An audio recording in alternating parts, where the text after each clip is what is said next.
Brabham, Stewart, Lauda, Piquet, Senna et désormais Max Verstappen. Voilà la nouvelle composition des triples champions du monde. Mais avant toute chose, je vais revenir sur ce qui s'est passé lors du Grand Prix du Qatar en vous faisant un résumé de 6 minutes, format sprint oblige.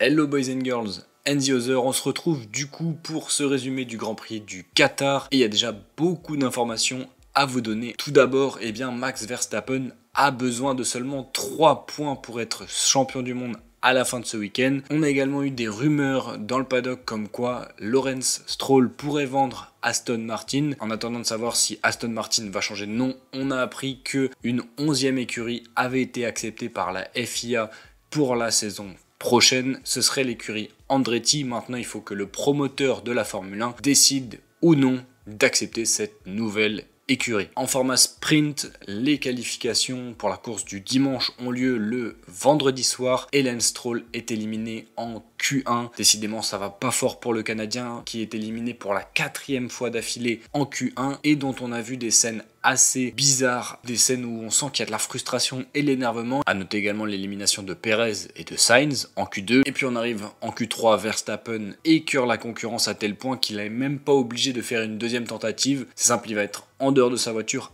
avant la fin de la séance de qualification. Il signe une nouvelle pole position cette saison devant les deux Mercedes puisque les McLaren se sont fait surprendre par les limites de piste. Max Verstappen sera donc suivi de George Russell et de Lewis Hamilton pour la course du dimanche. Le samedi est 100% dédié au format sprint et il commence par la qualification. À nouveau, beaucoup de pilotes vont se faire surprendre par les limites de piste qui va coûter l'entrée à la session supérieure pour certains, notamment Lewis Hamilton éliminé en SQ2. Étonnamment, Verstappen se fait également surprendre puisqu'il se fait annuler l'un de ses meilleurs tours. Et alors qu'on pensait Norris en capacité de signer la pole position, lui qui était plus rapide que son coéquipier dans les 2 premiers secteurs, l'anglais va faire une erreur dans le dernier virage, laissant Piastri en première position. Piastri signe donc sa première pole position en Formule 1. Bon, c'est en course sprint, mais quand même. Et le samedi soir, on est parti sur la course sprint qui était très mouvementée. Avec un très bon départ, Oscar Piastri parvient à conserver l'avantage sur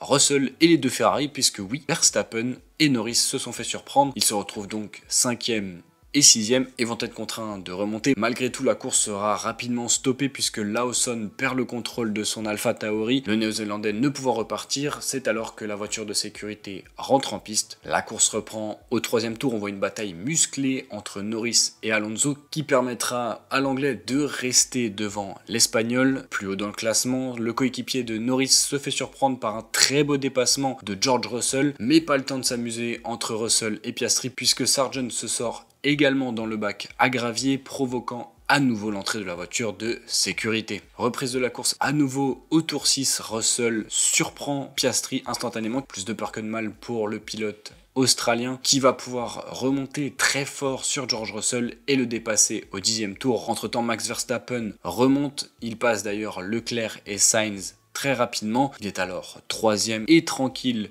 pour le championnat, quand tout à coup, coup de théâtre, on voit que Sergio Perez est dans le bac à gravier. En effet, on a eu un crash entre Ocon, Hülkenberg et Perez. Perez est malheureusement la victime collatérale. Il se retrouve dans le bac à gravier et doit abandonner, ce qui signifie que Max Verstappen est officiellement champion du monde. On a une nouvelle voiture de sécurité et la course reprend au 15e tour. Piastri reste en tête, même s'il fait pas le meilleur restart possible, et ça a permis à Verstappen de recoller avec George Russell. Il va attaquer l'anglais et du coup à être à 2 secondes 4 de Piastri. Un peu plus bas dans le classement, Lando Norris remonte également très fort. Il va doubler les 2 Ferrari en 3 virages et va revenir sur George Russell, le dépassant dans le dernier tour, permettant aux 2 McLaren de monter sur le podium. Mais cette fois, pas de victoire de Max Verstappen en course sprint, c'est bien Oscar Piastri qui passe la ligne en tête, gagnant pour la première fois en Formule 1. À nouveau, ça reste une course sprint, mais quand même, devant Verstappen et Norris. Verstappen est officiellement 3 fois champion du monde et il rejoint son beau-père au nombre de titres. À nouveau, j'ai beaucoup d'informations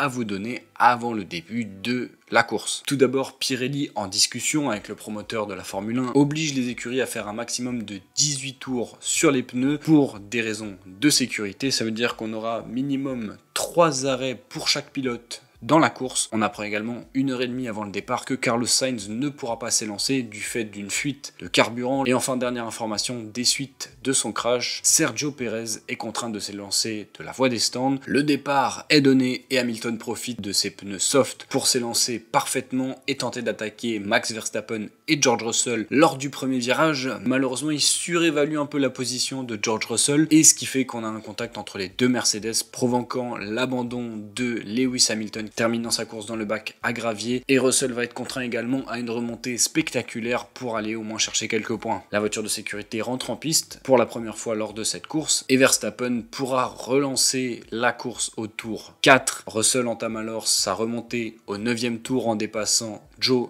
et Sargent pour le gain de la 11e place et il rentre dans les points au tour 13 en dépassant Alex Albon. On a quand même pas mal de belles batailles et de beaux dépassements. En effet, le circuit est vraiment un circuit typé course, il n'est pas créé artificiellement. On observe également que les McLaren sont sur un gros rythme, Piastri est pas vraiment décroché par Max Verstappen et Norris remonte très fort, il double Leclerc pour la 6e place au 19e tour et il va continuer comme ça de progresser, doublant notamment Alonso grâce à son arrêt au stand, McLaren réalisant un arrêt en 1 seconde 8, c'est exceptionnel, c'est un arrêt quasiment parfait. Les pilotes sont alors frappés par des pénalités pour track limit, c'est-à-dire sortir en dehors des limites de la piste. Perez va notamment être touché, comme Stroll 2 fois et Gasly pas moins de 3 fois. Malgré tout, entre ces 3 pilotes, on verra une super bataille pour la 9e place en fin de Grand Prix qui tournera à l'avantage de Perez grâce aux pénalités de Stroll et de Gasly. La fin de Grand Prix est animée par la course entre les deux McLaren. On se demande qui de Piastri ou de Norris va finir la course 2e. Piastri s'arrête au 44e tour, Norris un tour après au 45e, il est vraiment beaucoup plus rapide que son coéquipier, mais le coup de stress est évité chez McLaren en demandant aux pilotes de figer les positions. C'était une course vraiment pas facile pour tout le monde, la chaleur était intense, les pilotes se sont donnés à fond, on les voit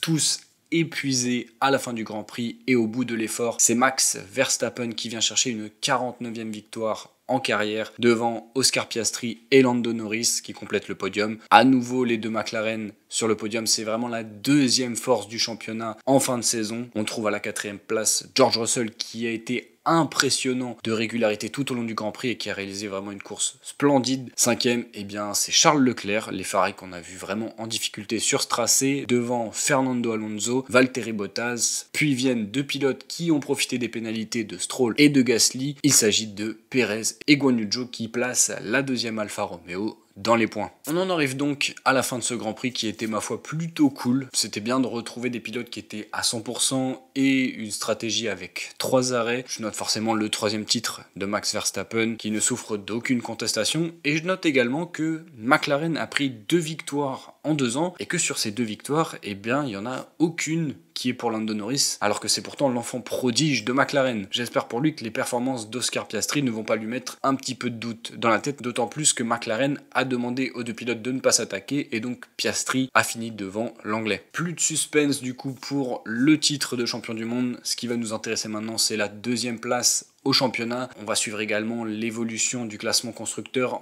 la bataille entre Mercedes et Ferrari, la bataille entre Aston Martin et McLaren qui va être vraiment très intéressante. On se retrouvera bientôt pour le résumé du Grand Prix des États-Unis à Austin avec à nouveau un format sprint si je dis pas de bêtises. Si la vidéo vous a plu, pensez à la liker, pensez à vous abonner et activer la cloche pour pas louper les prochaines vidéos qui sortiront. Il y a des petites masterclass autres que les résumés qui devraient sortir dans les semaines à venir. Si vous voulez me voir sur les autres réseaux sociaux, tout est affiché là, que ce soit Instagram, TikTok et X. Et en attendant, si vous voulez rester un peu plus longtemps sur cette chaîne, sur YouTube, eh bien, à droite et à gauche, vous trouverez d'autres vidéos à voir ou à revoir. Et moi, je vous dis au revoir et à la prochaine.